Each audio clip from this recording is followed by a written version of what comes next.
Perfect. Perfect. Perfect.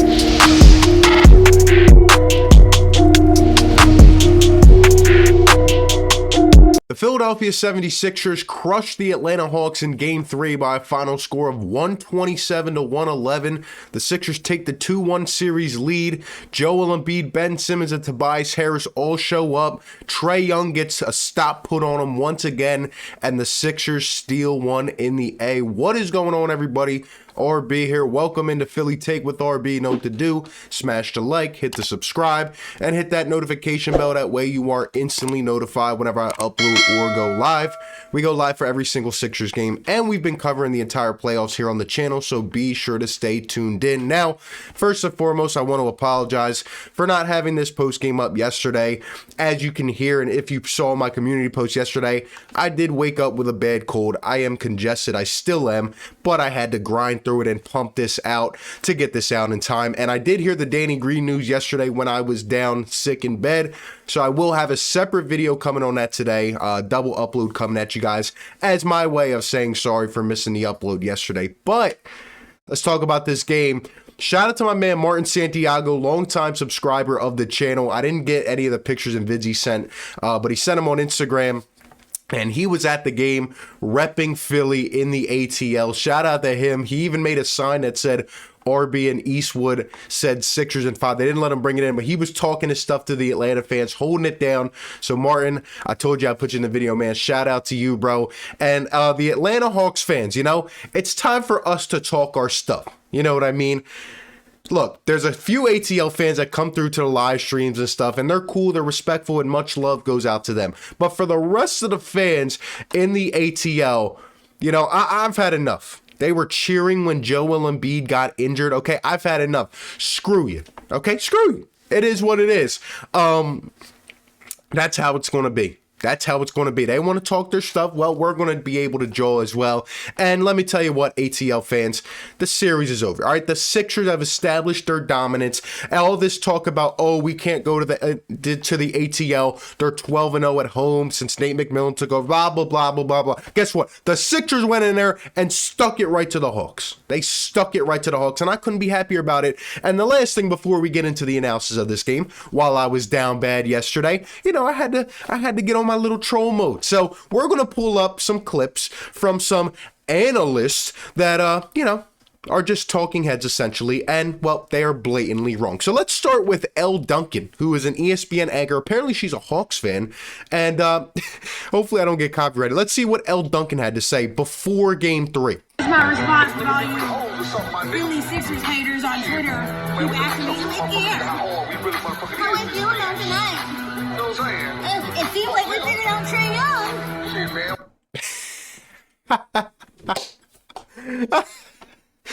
It's so bad, man.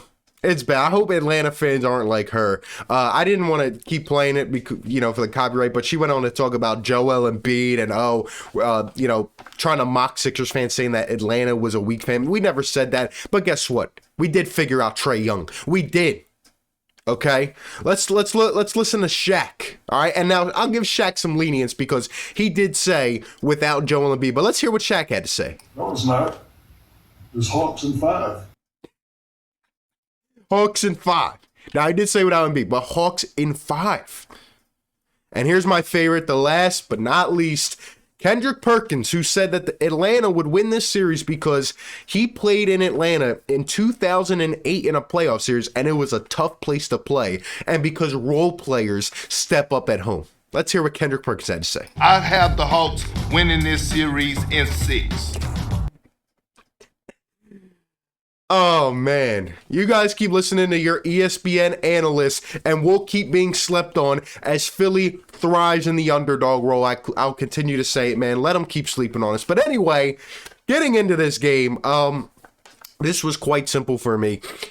The Sixers played great perimeter defense, took the Hawks shooters out of it. I told you they wouldn't step up and hit 23s a game. And the Sixers' top three, Ben Simmons, Joel Embiid, and Tobias Harris, all stepped up and did their things. And they're, you know, at the end of the day, like I said, the Sixers played to their own pace, their own identity, and they established their dominance. And look, respect to the Hawks, they are a young, hungry team with talent. but the Sixers are the more overall talented and experienced team, and it's just showing at this point. And I'm keeping my predictions. The Sixers are going to win in 5. But listen, man, look at the way the team shot the ball this game. The Sixers shot 10 for 21 from long range, 47%, while the Hawks shot 26%, 6 for 23. There's the difference right there. There's the difference, but the Sixers stars, right? We'll start with Ben Simmons. Ben Simmons had an absolute just gross first half. It was just disgusting. He was handing the ball off. We wanted him to be more aggressive, this and that. He was coming right upon half court, dumping it off and running to the dunker spot. And then what happened? In the third quarter, keep in mind, it was very close. This game was very close in the first half. Back and forth, back and forth, back and forth. We thought it was going to come down to probably the last couple minutes. It felt like that kind of game. But in the third quarter, Ben Simmons exploded. He had 11 points in the first 6 minutes, and he just went off, putting his head down. Shoulder down, muscling through the defender, 1 step, 2 step, 3 step, and just getting mismatches and taking advantage of those mismatches. Apparently, Doc Rivers at halftime literally told Ben, "You are being too passive." So he's finally listening. Like, this is what we've been saying as well, and he was being too passive, and Doc told him and set some plays up for him to go one-on-one, and like I said, when Ben Simmons goes downhill, there is nobody that can stop him, and we know that, and just look from the first half how close this game was, even with guys like Joel and Tobias doing their thing, and this is why I want Ben Simmons to be aggressive, because when he plays like that, you see how he literally broke the game wide open. This is how we expand ourselves, and when our stars play like this, we are a very hard team to beat. Ben Simmons really was a main part of winning this game, not only on the defensive side, because once again, we'll talk about that in a second, but on the offensive side, 18 points, 4 rebounds, 7 assists, and 7 for 11 from the field. He continued to attack, and he broke this game open, and when Joel's aggressive, and Ben's aggressive, and Tobias is aggressive, they cannot stop us. Even with guys like Seth Curry, right, who had 12 points, 5 for 10. I thought Seth had a good game. Now, he didn't keep up that stretch of 20 points a game, but I'll take 12 from Seth Curry. He still had a decent game. It wasn't extraordinaire, right? Danny Green went out with an injury, but our stars stepped up and took over the helm, and I love to see it. And on the defensive side, Ben once again took Trae Young out of this game. Trae Young finished with 28 points, but if you aren't a stat looker, if you're not a box score warrior, and you'll watch this game, I'm pretty sure Trae had about 16 at halftime, 20 by the time the fourth quarter came, and he got points in garbage time, right? He had a couple deep threes. He got them in garbage time, but when it counted, when it mattered most, Ben Simmons and Matisse Thybulle, that lethal combination, once again took Trae Young out of this game, and it took everybody else out. John Collins had 23, Bogdanovich had 19, Gallinari had 17, but overall, they weren't hitting their deep threes, and we were controlling the tempo, and I thought we were closing out very nice. And we built ourselves a nice lead, and we never looked back. And for the people that want to say the Sixers don't score enough, well, we continue to put up 120 points a game. So there's that. Tobias Harris, 22 points, 10 for 16 from the field, 8 rebounds, 5 assists. Tobias Harris did his thing once again, gave us the 22 that we expect. That is who Tobias Harris is, and he did his job, and I thought he was very good. And I'm really proud of Tobias, just, consistently doing this night in, night out, showing last year was a fluke, and showing that he is a different player, and he's earning his money, and I just couldn't be any more proud of him. He took it to heart, and he continues to step up, and we're going to continue to need it. Shout out to Tobias Harris. Joel Embiid had 27, 9 rebounds, and 8 assists in this game, a steal, 3 blocks. It's unfathomable. Like, I don't even know why I talk about it anymore. It's just literally we come to expect it, and I feel like I say this every video, but do not take it for granted. Joel Embiid is so great at the game of basketball. We're going to look back and really, really appreciate this guy. And the crazy thing about it is he had 27 points, and he was being constantly triple teamed, not even double teamed.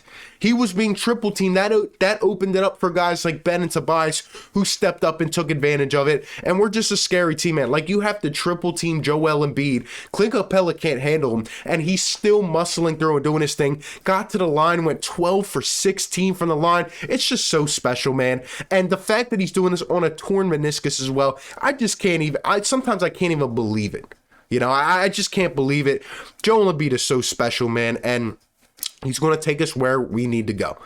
He's going to take us where we need to go. He's still doing great passing out of doubles, finding his looks, getting it down low, putting his back to the basket, and he's just so special, man. He's just so special. Joel, Ben, and Tobias, they all played in rhythm together. It was beautiful, and as a result, we dominated. Now, off of the bench, I got to give some love to Furkan Korkmaz. He had 14 points in this, 11 in the first. He was our leading scorer for some time. You know, and the thing I noticed about Furkan is, as we know, he goes game by game. He's hot one game, cold the next. But when Furkan is playing into his role, right, and he had to come in for Danny Green, when he's just playing into his role as a spot-up shooter and not trying to act like a point guard, Furkan Korkmaz is a good player. He's a catch and spot up shooter type of player. That's it. And he was knocking down his shots. He got hot early, and Doc kept rolling with them. And that's the right adjustment. But I got to give Furkan some love, especially with Danny out now. He might earn himself some more minutes. And, you just got to take it game by game. But I love his confidence. He continues to keep it up, and he's great. Shout out to Matisse Thybulle with 7 points, 3 for 4 from the field, a couple steals. Now, he did foul out of this game, but I did like his aggressiveness, his tenaciousness on defense. Keeps up the mindset, and if he continues to knock down some of these shots, he's going to be really good down the line in the future. Matisse Thybulle is really special, man. He's going to continue to earn more minutes. We're going to need him as well. Shake Milton and Tyrese Maxey did okay, 6 and 4 points respectively off the bench. Did what we needed him to. George Hill had 3 points, and even this game got blown out so much that Isaiah Joe came into this game and scored some points. When Isaiah Joe is getting playoff minutes and playoff points, the Sixers handled their business, and on the road, just to set the tone like this was absolutely beautiful.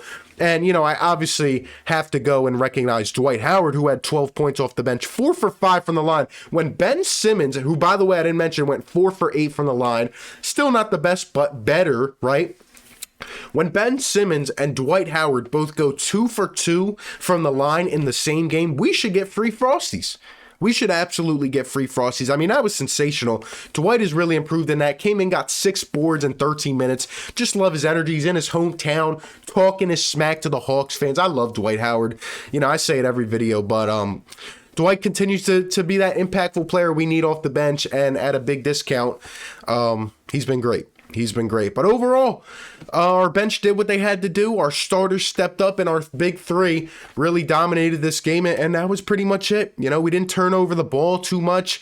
We had 28 assists, I believe, on 46 made shots. I love it. We're spreading the ball, and we continue to do our thing. We continue to follow our system, and now we can shut down the notion that the Sixers aren't going to be able to get a win on the road. Yes, we are. We did. We dominated, and I really don't see the Hawks winning another game this series. If they lose the next one, I'm saying if the Hawks lose this one, the Sixers are going to come home and win it 4-1, and I think that's what'll happen. Big game from everybody, and a great dominant performance. We took care of business. It took some time for guys like Ben to wake up, but when they did, there was just no chance, and I absolutely love it. We'll be back for Game 4 tomorrow. We will be live for that, so shout out to everybody, and I appreciate you guys for coming in. Drop your thoughts down in the comments about this game. What did you like? What did you not like? What adjustments are you looking for? Give me all your thoughts. Appreciate you guys for tuning in. Be sure to like, comment, and subscribe, and I'll catch you on the next one, man. Peace. Perfect.